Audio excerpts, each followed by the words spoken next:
পালানোর দিন সেই কয়েক ঘন্টা শেখ হাসিনা গণভবনে যা যা করেছে তা নিয়ে আস্ত একটা সিনেমা বানানো যাবে। একদিকে পদত্যাগে অনড় শেখ হাসিনা, অন্যদিকে পুলিশ ও কিছু সামরিক কর্মকর্তা। কি হয়েছিল তাদের মধ্যে বিস্তারিত জেনে নেন। 4 আগস্ট রাত 12টা থেকে সোয়া 12টার দিকে 3 বাহিনীর প্রধানদের সঙ্গে বৈঠকে শেখ হাসিনার পদত্যাগের বিষয়টি তোলেন তৎকালীন প্রতিরক্ষা বিষয়ক উপদেষ্টা অবসরপ্রাপ্ত মেজর জেনারেল তারিক আহমেদ সিদ্দিক। এতে শেখ হাসিনা রেগে গিয়ে জানিয়ে দেয়, যা হওয়ার হবে, তিনি ক্ষমতা ছাড়বেন না। তিনি সেনাপ্রধানকে মেরুদণ্ড শক্ত করে কঠোর হয়ে বিক্ষোভ দমনের নির্দেশ দেন। এরপর তারিক আহমেদ সিদ্দিক বলেছিলেন, সেনাবাহিনী চালিয়ে কিছু লোককে ফেললে বিক্ষোভ এমনিতেই দমন হয়ে যাবে। এ সময় তারিক আহমেদ সিদ্দিক বিমান বাহিনীকে হেলিকপ্টার থেকে চালানোর কথা বলেন। তবে এটা শুনে বিমান বাহিনীর প্রধান ভীষণ রেগে যান। শেখ হাসিনার উদ্দেশ্যে বিমান বাহিনীর প্রধান বলেন, তিনি অর্থাৎ তারিক আহমেদ সিদ্দিক আপনাকে ডুবিয়েছে এবং আরো ডুবাবে। আন্তর্জাতিক অপরাধ ট্রাইব্যুনালের শুনানিতে এসব তথ্য জানান chief prosecutor Mohammad Tajul Islam. Chief prosecutor বলেন, কঠোর অবস্থানে থাকার জন্য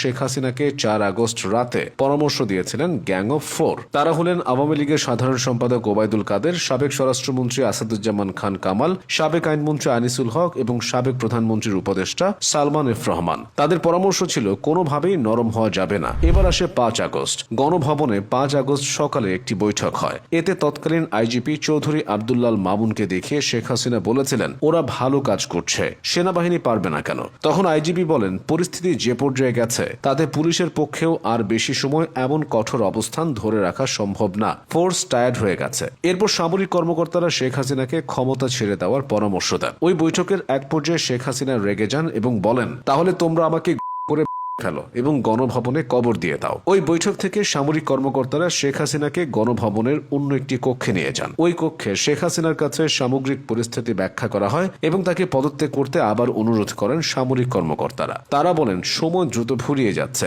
বৈষম্য বিরোধী ছাত্রদের ডাকে লং মার্চ টু ঢাকা কর্মসূচির কারণে গণভবন অভিমুখে ঢাকার চারপাশ থেকে মিছিল আসছে। কিন্তু শেখ হাসিনা তখনও পদত্যাগের সিদ্ধান্ত নেননি। এক পর্যায়ে শেখ হাসিনাকে ছোট বোন শেখ রেহানা বোঝানোর চেষ্টা করেন। শেখ রেহানা এক পর্যায়ে শেখ হাসিনার পা জড়িয়ে ধরেন, কিন্তু শেখ হাসিনা তাতেও পদত্যাগে রাজি হচ্ছিলেন না। পরে শেখ হাসিনার ছেলে সজীব ওয়াজেদ জয়ের সঙ্গে কথা বলেন শীর্ষ সামরিক কর্মকর্তারা। জয়কে সামরিক কর্মকর্তারা বলেন, প্রাণে বাঁচতে হলে তার মায়ের পদত্যাগ করা ছাড়া উপায় নেই, সময় গুরুত্বপূর্ণ, আর এখনই এ বিষয়ে সিদ্ধান্ত নিতে হবে। পরিস্থিতি বুঝতে পেরে শেখ হাসিনার সঙ্গে কথা বলেন জয় এবং তার কথায় ক্ষমতা ছাড়ার সিদ্ধান্ত নেন শেখ হাসিনা। চিফ প্রসিকিউটর আরো বলেন, শেখ হাসিনা একটি ভাষণ রেকর্ড করে টেলিভিশনে প্রচার করতে চেয়েছিল, তবে সামরিক কর্মকর্তারা তাতে অপারগতা প্রকাশ করেন। সময় সংকটের কারণে শেখ হাসিনাকে গোছানোর জন্য 45 মিনিট সময় দেওয়া হয়, কারণ গণভবনের দিকে লাখ লাখ ছাত্র জনতার মিছিল আসছিল। 5 আগস্ট বেলা 11টায় আইএসপিআর থেকে বিটিভির মহাপরিচালককে জানানো হয়, সেনাপ্রধান বেলা